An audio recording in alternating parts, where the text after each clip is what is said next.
I feel like I'm losing my mind. Is everybody in the world blind? Please, Lord, give me a sign, a sign.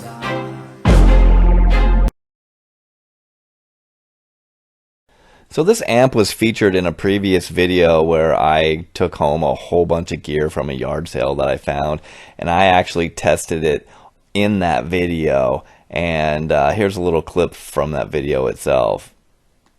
Alright, so we got the crunch on the bench just for shits and giggles, and we've got it powered up, but I don't think we got it. It's not turning on. We got no poles. She's dead. So the first step in troubleshooting this thing is to open it up and see if you see anything obvious, anything burnt. A lot of times what you want to do is look at the FETs, the transistors, to see if they're burned or any of the resistors. Everything looked okay. Meters, and you can put this thing in diode mode, and you know what you'll do is, one is you're going to check for a short. And so when I check these, there's a dead short from the gate to source. And so like you check these other ones here and you're good. So I'm going to pull this board out and I'm going to pull these two resistors, and I actually have a component tester that I just got that I haven't tried out yet, and I'll pull those out and stick them in there and see what the tester says. And maybe I'll pull one of these ones that I think is good and stick it in there and see what it says as well. So anyways, we'll get this thing out of the case and see what we can come up with. Getting this thing apart was a major pain. So the VU meter is part of the board, and it was attached with some double-sided tape.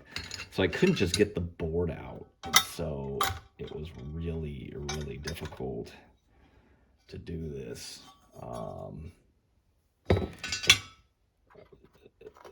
This thing's on there. It's not going anywhere. So be careful not to break solder joints or anything on it. So anyways, this thing's apart, and this is kind of interesting. So anyways, I'm gonna pull these out and test them, and pull maybe one of these out that I think is good and test it as well.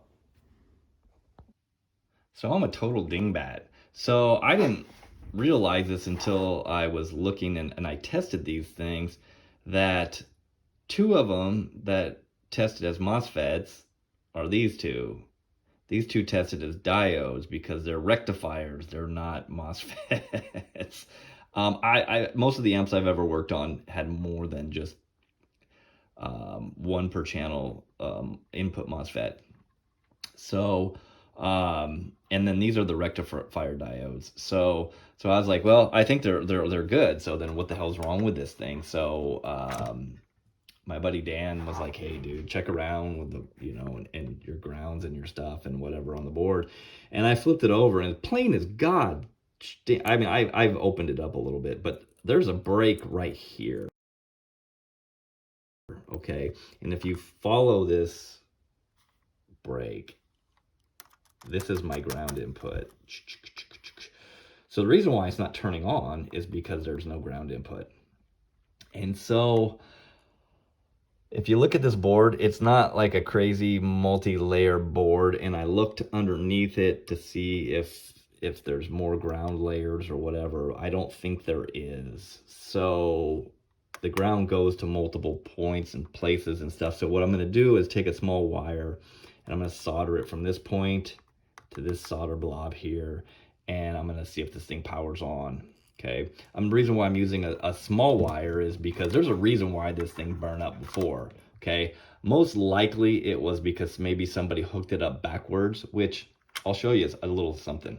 Okay, the reason why there's protection on these amps, so if you hook them up backwards, is you've got power that comes in right here. It comes through this diode. Okay. And if you hook it up backwards, what happens is the power comes in, and then you got this diode that goes to the fuse, and it basically just blows the fuse. And so a lot of times it takes out the diode too. I actually tested the diode was fine. So that's what a lot of amps have for protection on these things. So I'm going to go in here, and I'm going to solder a little wire in here and see if we can get this thing to power on.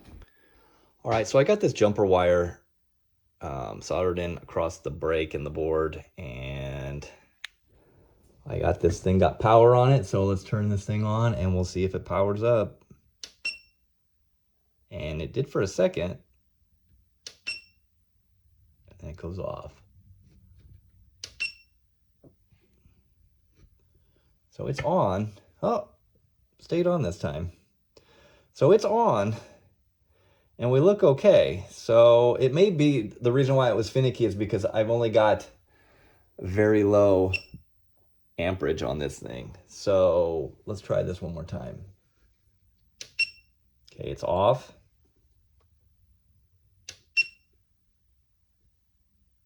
It's on. Woohoo! Looks good. So I'm going to do a more permanent fix on that, and then we'll stick it back in the case and see if this thing works. Instead of fixing the trace on the board, what I ended up doing was soldering a wire from 2 different points on that circuit to reconnect it and make it one again. Alright, so I got the repair done. It's not the most beautiful thing in the world, but anyways, I'm going to see if this thing powers up and does like it's supposed to.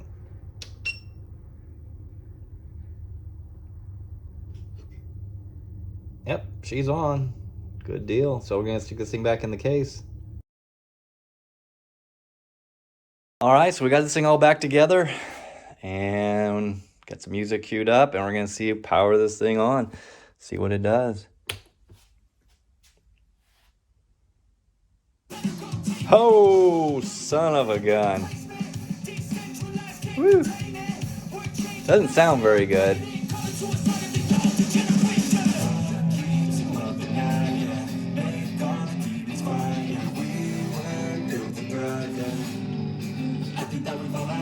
Now, this one might not be a 100% success, but I'll tell you what, you can't see very well, but the view meters are moving. We're gonna have to delve into this one a little bit more, maybe clean some pots or something and see what's going on.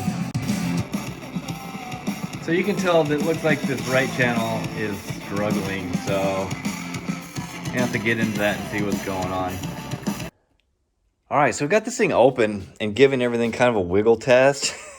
And this is, I don't know if you can hear that this channel is not happy, right? And so I have the other channel RCA completely removed out of it, right? And the first team in NFL history to win 4. So now when I touch the pots, it literally gets some sort of a radio signal of something on there, and I don't know where it's coming from.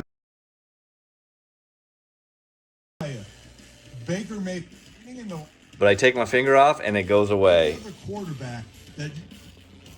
Weird. So I took a stab in the dark and I thought maybe there was a problem on the board with the RCA jacks, and so I checked that and they looked okay. But as you can see, you can hear it's really struggling. And then if I unplug it partially where it's ungrounded, the signal gets way better, okay? But it's still got that ungrounded noise that you get when you do that. So I unplugged I unsoldered the output RCA jacks and I swapped it to the input, and it didn't change anything. So I'm gonna have to go to plan G. So let's see what we can figure out. All right, I've had a tough time troubleshooting this thing. And so one of the things that, these are the emitter resistors, okay? And so you can test them, and I tested them and they all seemed good, right? So when I test from the base to emitter on these things, I'm getting 72 ohms on the good channel.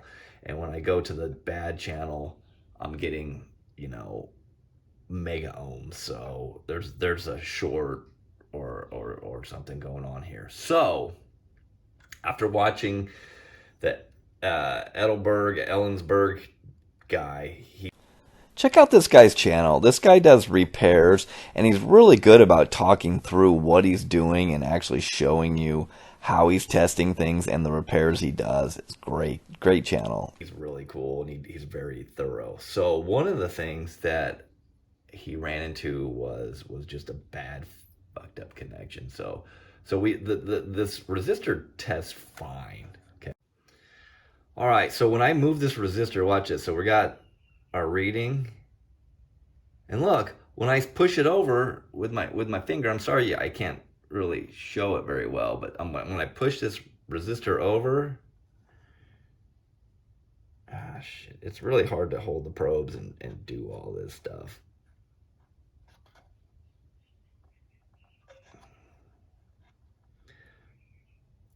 So I get my 70 whatever ohms, and I'll show you here what I'm doing. I'm actually taking this resistor right here, and I'm pushing it over, and it may be touching this other resistor, and maybe the problem is because these things are in parallel with each other, or they're in series or whatever. I'm not sure what they are. I think they're in parallel, but so I think we've got a bad solder joint here. So I'm going to see if I can address that.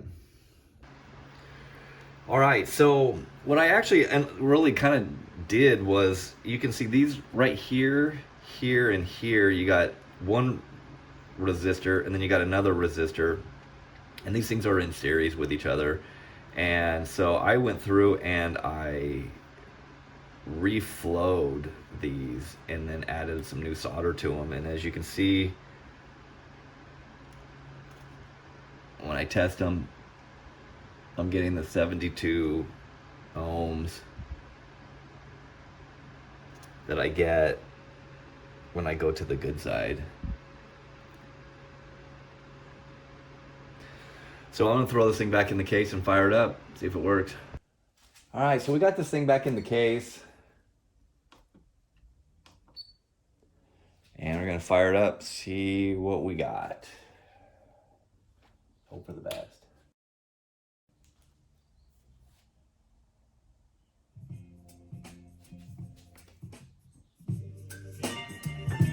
Oh yeah. We are loud and clear. So let's check this out. That's that channel. Okay.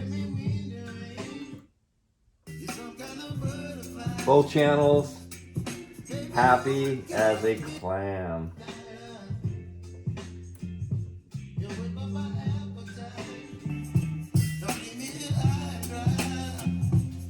Oh yeah, that is awesome. Let's get this thing all buttoned up and give it a real test.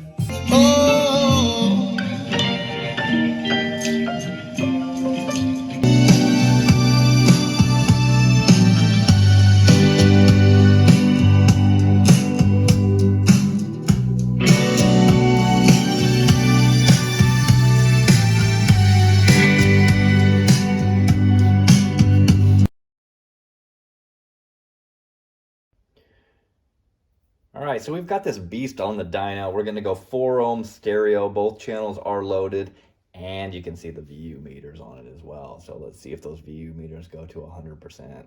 So I believe this thing's rated. I've seen different things, 50 watts a channel. I've seen 75 watts a channel. I don't know, but I did look, and the transistors seem to be something that is capable of around 50 watts a channel. So let's see what we got. 4 ohm stereo.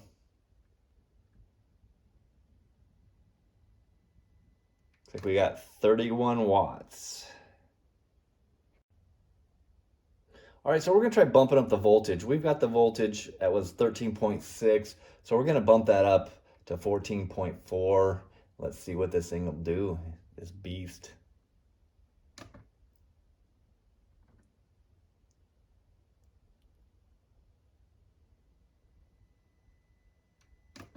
Looks like we did. We got a little bit more at 35 watts at 4 ohms at 14.4 volts. So we'll go ahead and do the rest of the tests at 14.4 volts. All right, so we got this thing wired to 2 ohm stereo, both channels loaded. Let's see what she does.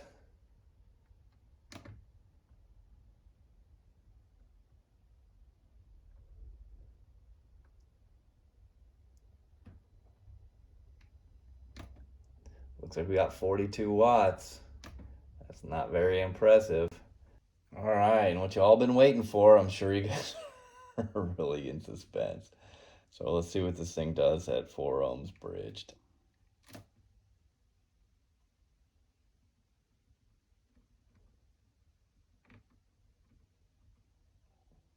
Looks like we got 87 watts. Not too bad, I guess. So, all right, take 2, 4 ohms bridged, 40 hertz dynamic track. Let's see what this thing will do.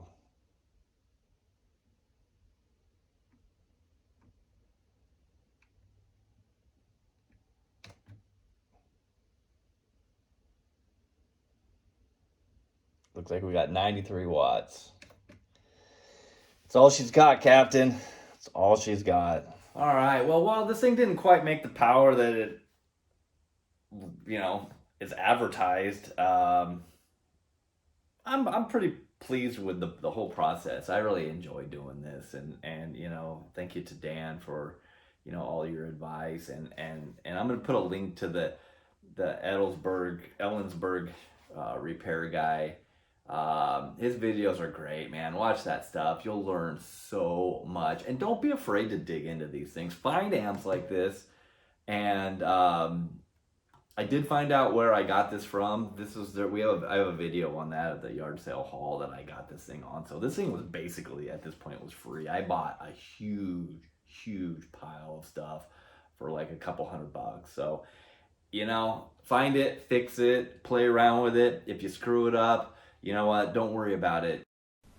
So yeah, I had a great time fixing this thing. It was a great journey. Hey, and don't forget to pick up one of our channel stickers. There will be a link in the description. You can pick one up on our eBay store. And also, follow us on Facebook. You can contact me directly there. You can leave messages and you can post stuff. Thanks for watching. Catch you next time.